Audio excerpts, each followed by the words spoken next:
Alrighty, it is currently 10:32 a.m. and I want to show, as I'm coming from 7-Eleven, walking north of Euclid Avenue, the fake sun is not over the venue of the Upland Public Library, where that is the case when I'm already inside of the venue. Already established that. I want to show you what is, again, when I'm describing when I'm inside of the Upland Public Library, and you're looking at the fake sun that is over the same venue, over the roof of this same library in the afternoon at 1, 2 o'clock, 3 o'clock, over what is D Street, while I'm inside showing you the same street. The light source is in the same position it's in the evening, aiming onto D Street. This is following me with the light source, not the sun. It's over the roof as I am walking toward the entrance. The same position that it's maintaining hours from now in the afternoon over the same roof, while it is aiming cycling directed light, by the way. If this is the sun that's above the building, the downward trajectory of light is not explaining what is the directed light, that the entity is aiming diagonally across the walls. It is diagonally onto the staircase, behind the staircase, onto the bathroom doors.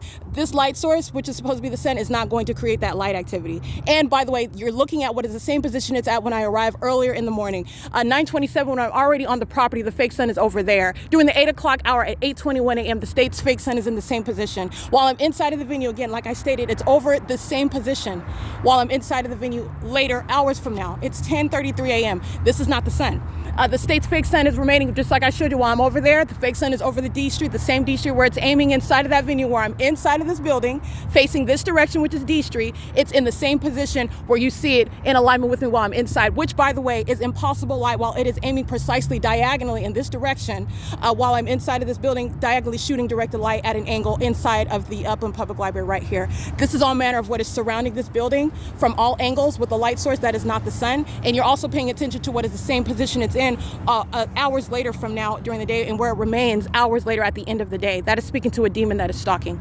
License 8SFS201 is monitoring with a communication device, and you don't have to know this demon's name, and they're also acting on behalf of an entity. In other words, attorney Ricardo Perez is being documented. I don't have to know Ricardo Perez. Ricardo Perez is part of the same entity, the people of the state, who are stalking as one on behalf of the government that is maintaining an environment around me. Okay, this is P.O.C.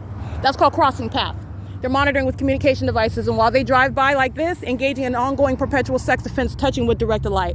This is the pattern of conduct. It's 10:34 a.m. and this is documentation showing the arrival of the fake sun over me, in conflict with anything that I documented last year. In other words, that's not the sun that I was documenting last year as well, while I'm at Country Village Apartments in Jurupa Valley, that is Riverside County, where the state was keeping a fake sun just like this over my head while I was at the workforce amongst the demon-possessed people of the state who are engaged in surveillance, and then following me back with this light source to Economy Inn at 2301 South Euclid Avenue in Ontario, California, where the state was engaging in the same mutually exclusive conduct as though the sun is setting here. Guess what the state was doing at Economy Inn? Acting like the sun was setting at Economy Inn. P.O.C.